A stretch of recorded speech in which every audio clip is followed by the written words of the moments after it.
Shark मछली एक छोटी सी मछली को खा पाएगी या नहीं? क्यों यकीन नहीं होता ना? चलिए कोई नहीं, आइए आपको ले चलते हैं एक ऐसी दुनिया में जो आपसे हजारों मील दूर होकर भी आपके अस्तित्व का आधार है।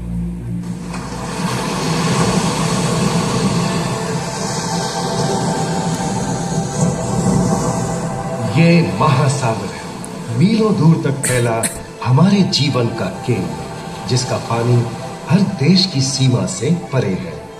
हमें सांस लेने के लिए जरूरी ऑक्सीजन का 50 से 80% इन्हीं समुद्रों के पानी से आता है।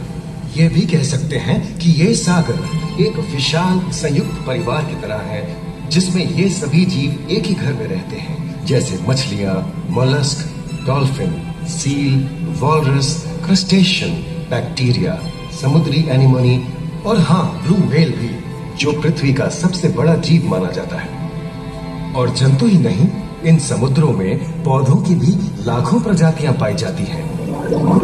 इन विशाल समंदरों का पानी हमारी पृथ्वी का लगभग 3/4 हिस्सा है।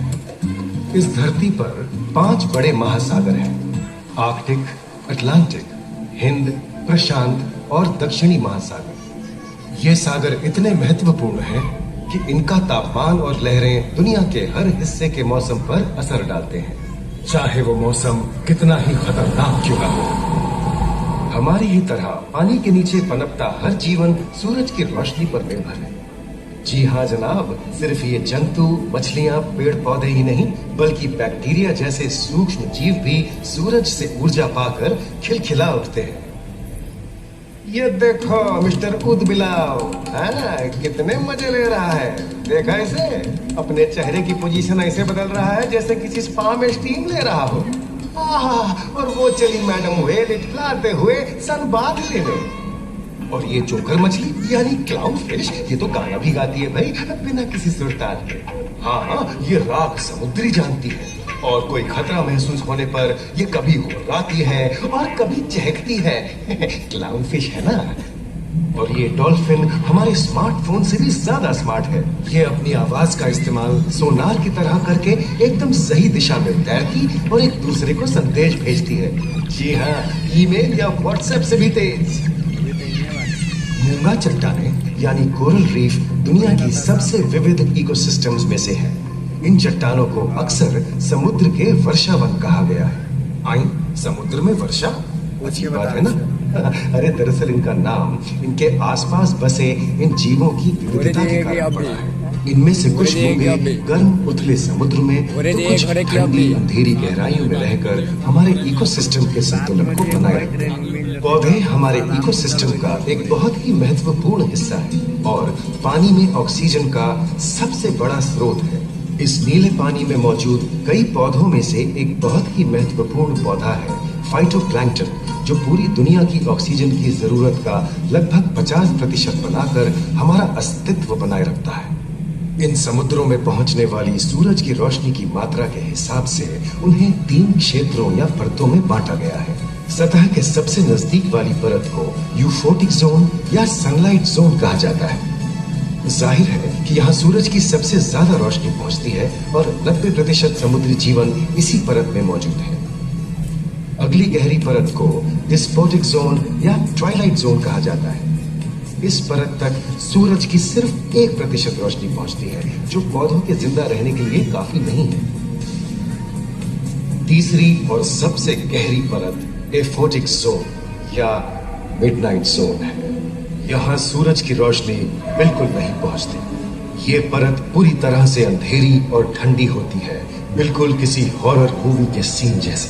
ये कई जगह पर इतनी गहरी होती है कि यहाँ आसानी से माउंट एवरेस्ट जैसे ऊंचे पहाड़ भी समा सकते हैं। और इसकी सबसे गहरी जगह है प्रशांत महासागर में मरियाना ट्रेंच। महाद्वीपीय तटों के साथ लगे उथले समुद्री इलाकों तक पहुंचना आसान है, लेकिन ये समुद्र का सिर्फ 10% है। समुद्र की गहराई जितनी बढ़ती जाती है, उतने ही वहां के हैरत अंगेज जीव जिन तक पहुंचना मुश्किल होता जाता है। ये समुद्री जीव पहले तो अपनी खूबसूरती से आपको छलते हैं, और फिर अचानक एक खतरनाक रूप ले लेते हैं जिनसे बचना मुश्किल ही नहीं नामुमकिन है। और ये क्या, अचानक ये रोशनी कहां से आई?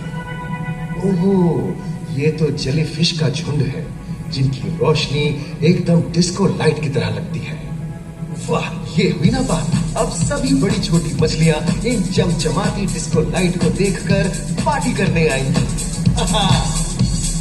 और फिर यही रोशनी उन्हें बेरहमी से दबोचकर उनका शिकार करके अंधेरे में वापस गायब हो जाएंगी। लेकिन सभी शिकारियों को छलावे से लुभाना नहीं पड़ता।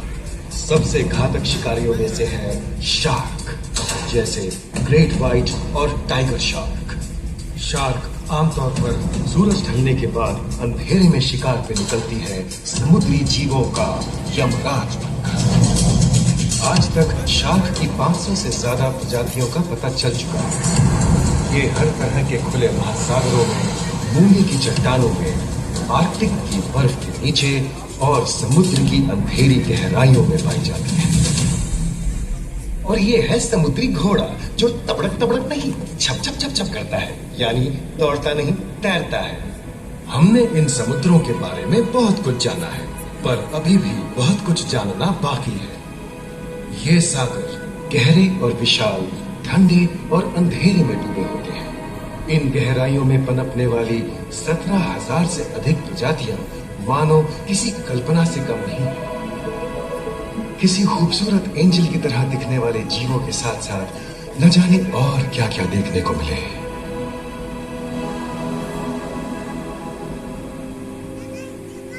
इन विशाल सागरों के इकोसिस्टम इनके बाहर तक फैले हैं। खारे पानी की खाड़ियां, समुद्रों, समुद्र तटों और नमकीन दलदली इलाकों तक।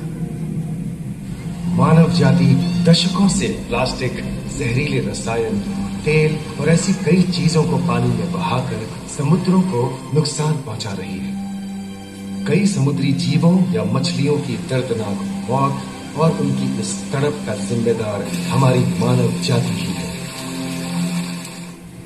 पिछले कुछ दशकों में वैज्ञानिक पैमाने पर सामने आए खतरों में से एक बड़ा जलवायु परिवर्तन है, जिससे महासागर गर्म हो रहे हैं और ग्रीन हाउस गैसों की अधिकता और ऑक्सीजन की कमी के कारण इन समुद्रों का अम्लीकरण हो रहा है।